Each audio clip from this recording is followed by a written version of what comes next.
Okay, so here we go. I can't believe it's been over 6 months since I've uploaded my last YouTube video. I told myself that this year I was gonna, do about 4 at least. Ideally it would have been 1 a month, but that didn't happen. So here we are.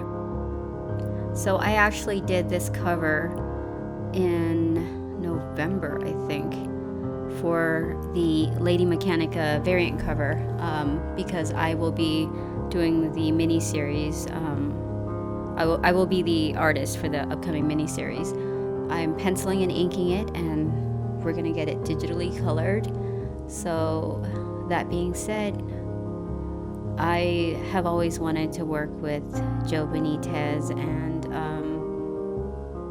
and Lady Mechanika especially. Even before I really started to draw comic books professionally, I saw the book when I was just getting started, and I thought, one day I would love to either work on a book like that or create something pretty close to the quality they put into this book myself, actually.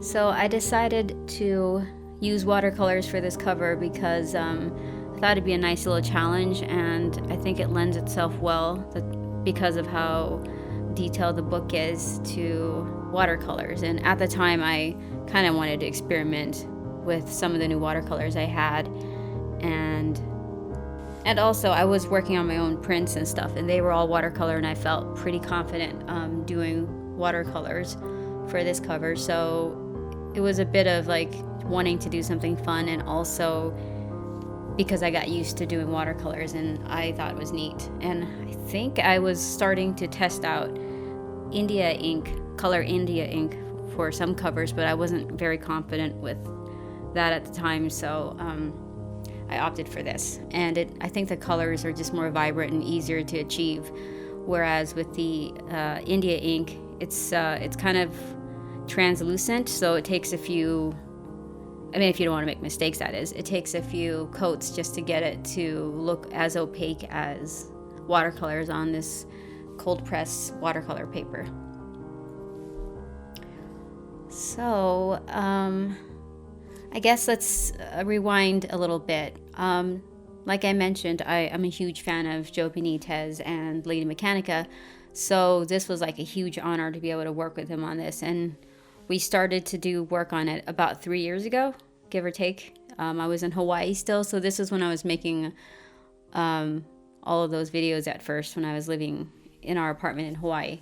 And it wasn't until this year that we decided to fast track everything, and I already started drawing a few of the pages, and we wanted to make sure that the whole entire first book was done before we announced it and actually did something with it. And so that's when we decided to do this cover. This was a poster as well for the Kickstarter, and then it became a variant cover. So I have that. Actually, I have that with me.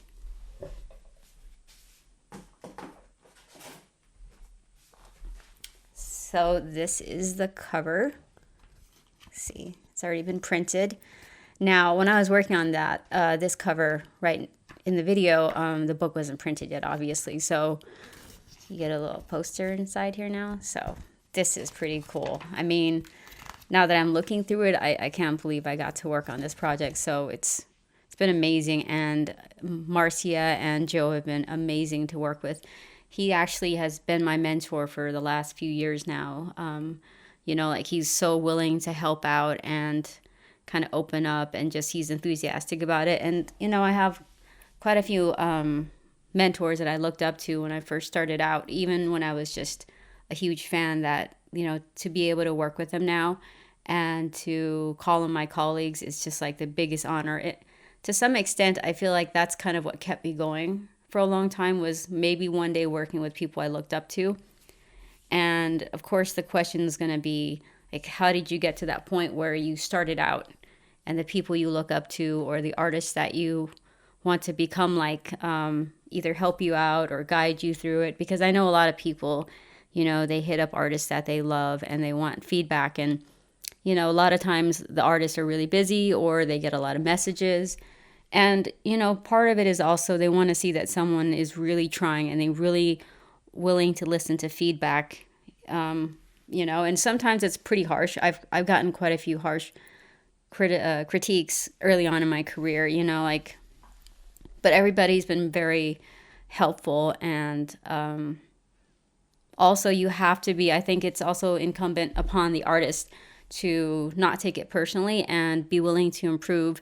Not everything that you hear is you're going to agree with, but at least take a step back and pretend like it's a different artist and think, you know, is this critique valid to some extent, and can I work with it? Is it something that I could possibly use, even if you don't agree with all of it? Maybe some of it's still useful, and I always found critiques pretty useful for me, and I don't take it personally unless someone just says it just to be mean, and you can kind of tell the difference sometimes. I generally don't mind it so much, and I'm around a lot of people, you know, fortunately, that I've worked with this past a little over 10 years now, that are very honest with me, and they basically tell me, you know, what I need to work on, or just any of my work habits. And but that also goes without saying that I kind of had to let them know it was okay to tell me things and to critique and be honest with me, because sometimes people, you know, they don't want to be mean, but I think they need to know for our own benefit that they can tell us things, you know, that will help us in the long run. So I think that would be how I kind of got where I got with the people that I surround myself with, the artists I look up to, you know, and I'm hoping to be able to inspire younger artists to do this and to fall in love with this medium like I have.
So we all know that I love experimenting with different types of mediums and supplies, and so this was no different. I kind of use like color lead and different types of brushes, different brush techniques, and of course my favorite paint marker. I love those things. It used to be Sakura jelly roll pens or something. I don't even know what they're called now. But those are my favorite. But I found like the Posca markers were actually better for the opaqueness and for mixing and stuff. So this project took me 3 days. I think I took 1 day off from what I can remember. I was probably working on something else and turned it in, and you know, it was awesome. I got really good feedback from them, and that's also the reward, you know, is getting that positive feedback. And I mean, I love the critique process and the just the process of doing comic books in general. Like it's fun from start to finish. Then again, you kind of almost have to love all of it for you to be able to do it day in and day out, you know, and working upwards of 8 hours to 12 hours a day sometimes. So, yeah.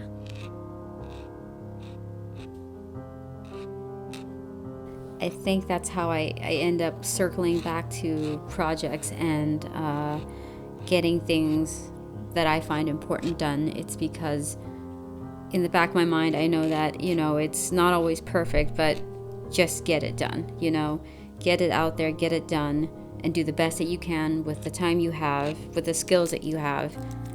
And, you know, pat yourself on the back for that. That's a win, because that alone is already hard enough.